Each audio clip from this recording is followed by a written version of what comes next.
Hello mga manang! Guys, we're going to Burgos del Pilar sa katong bitong kaingnon nila guys nga ginakuan, dugukan kay inasal bago daw dinakananan sa dapit sa Burgos. So, matumi karon dito guys para ma-witness nato kung unsa ginailang gikagubutan diha. So, together with Dili Macaro, Kuya Ejeng, Angel, Blick, and the driver. Wala, insert si Kuya DR kay naglago diha ang galingon. Okay? So, see you there!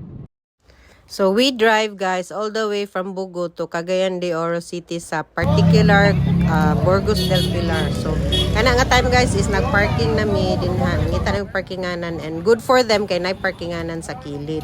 And then kani siya guys muna ni ilang area corner ra gyud ni siya guys. So pika side kuan ni siya kanang agianan sa motor ug sakyanan. So muna ilahang cooking area dinha sila magsugba.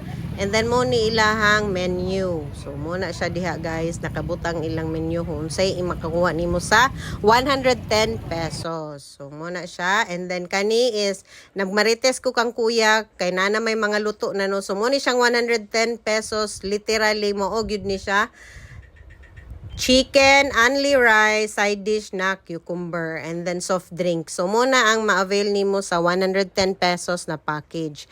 So, daghan jud kay siya tao guys. Labi na anak nga time, it's a Saturday evening. So, inana kadaghan ang tao. So, ang ilahang style is first come, first serve. So, dili pa ka makalingkod dayon. Pag abot nimo, mag-order pa ka para ilang ma-prepare para luto. And then after, magulat pa mi guys, kay daghan jud kaayo tao karong panahon na it's a Saturday. So, daghang tao.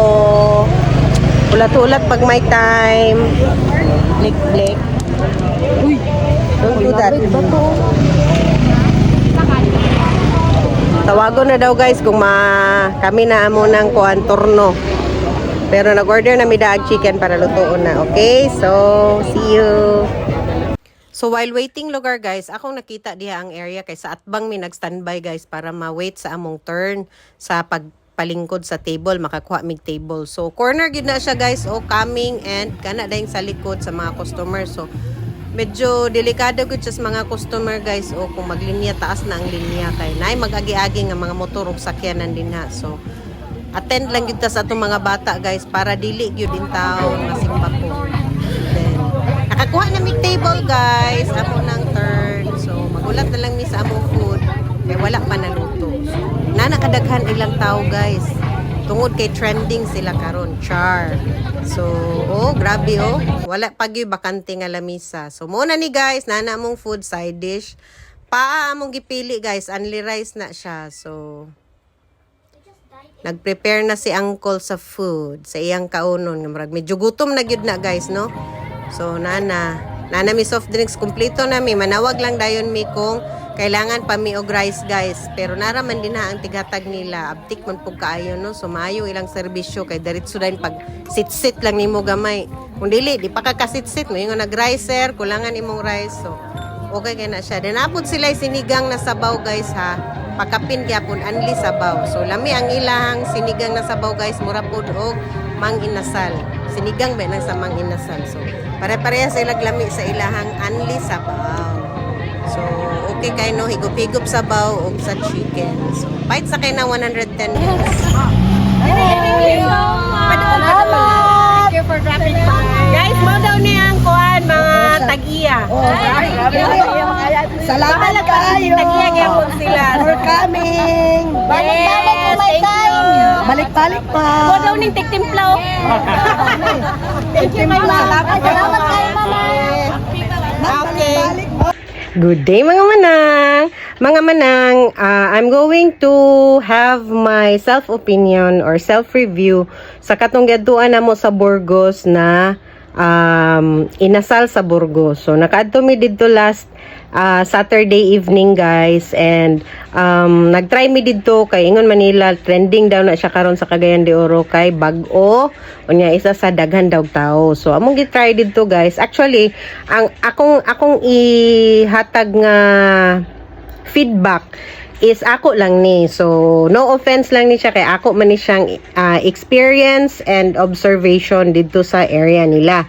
So, ang akong first na obserbahan guys is ang location ang akong tanaw permiro kay kanang actually guys nawala may kay dili man gud siya ingon nga along the highway or along the kanang dito bitaw sa murag medyo highway sa Capistrano, dili siya dito susudlunon pa siya sa Burgos, and then aday siya sa medyo Tumoy. So nagways pa lugar mi guys kay para amo lang siyang makita kung asa dapit ang location ani nga tindahan or kananan dayon kanang medyo nawala mi. So pag nakakita na mi kay murag medyo bibo naman, okay na.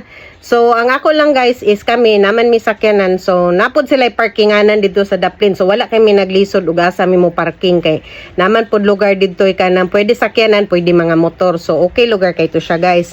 And then kato sa parkinganan to siya kay corner amang gud siya guys, so murag dili ka kaingon nga mo parking ka sa tungod kay naay mga sakyanan ug motor nga moagi gyud siya sa dalan.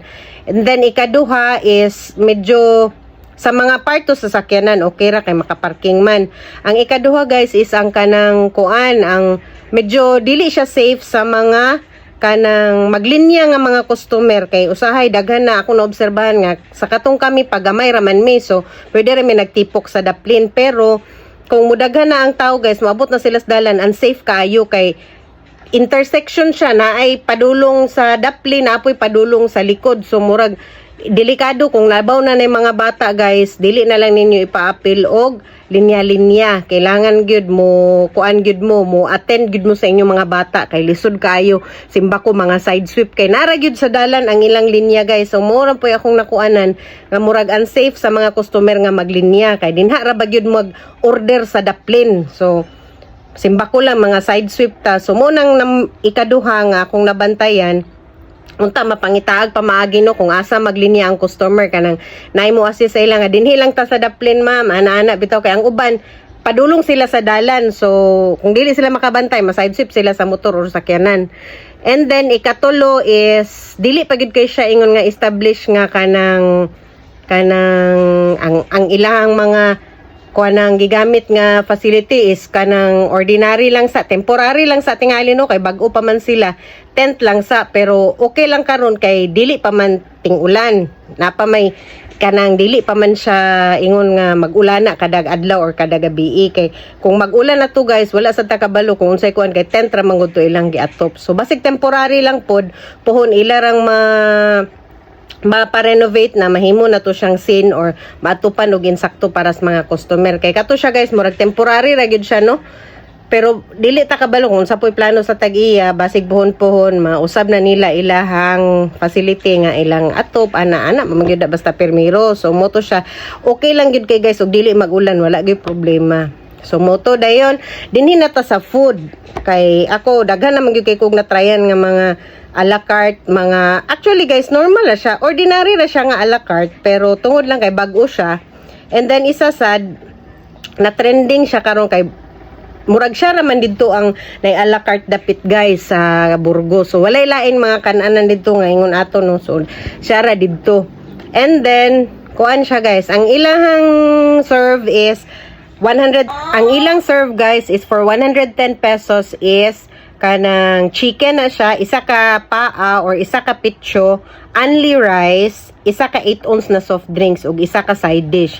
Actually ilang side dish is cucumber, so mora pud kuno pa na siya karon as of now, mo pa na ilang side dish, wala kay option or wala kay choice kung unsay lain, so mora gid to siya cucumber. And then kung pork pud imohang option is duha ka stick nga pork, only rice, soft drinks o kato gyapong side dish. So mo na imong mga pilian ra, mora gyud na. Then apoy chorizo o hotdog, pero wa na ko nangutana kung apil ba to siya sa 110. Basta ang among gipili is chicken man, only rice, soft drinks o kato dayng side dish for 110 pesos. And dinhi na ta sa taste guys. Actually ang taste niya guys sa manok is kanang makaingon ko nga kanang a la carte naman gyud siya kay wala may special niya nga pagkaluto. Sugbahon naman gyapon parehara nang sa mga a la carte sa na makita nato sa Daplin or sa Kugon. Parehara dinhi na ta magdaog sa lami. Sa ilahang chicken guys is medyo malasa pud siya. So para sa ako gipangita nga taste sa chicken wala pa nako nakita gawa sa mga kanang mga ato lang i-mention bisag dili sponsored no kanang mga deer manok sa una. Then kanang mga inana nga mga manok kung gusto guys kanang sa Bacolod style, murag medyo sweet na bitaw siya. So wala ko kabalog unsa na nila pagluto, basta inana akong gipangita sa a la carte, wala pa ko nakakita. So katusad siya guys, di sad ko kayong nawalay lasa na ay lasa ilang chicken. So lasahan nimo nga na marinate gid pud siya. So, mo na akong feedback ha. On feedback and opinion lang na nako. So, kamo, gusto mo try sa inasal sa Burgos, you can try anytime. Mura gabi iray lang operation. And then, kamo na dayon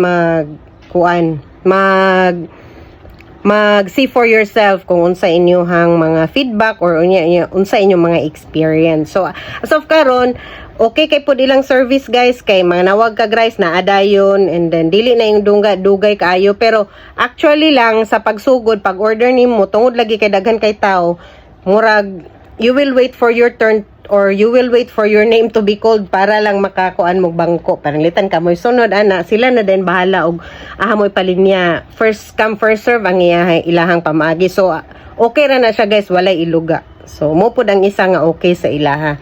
So you can try anytime sa inasal sa Burgos, sa Burgos del Pilar na sila located. So that's my personal review guys. Thank you. Bye.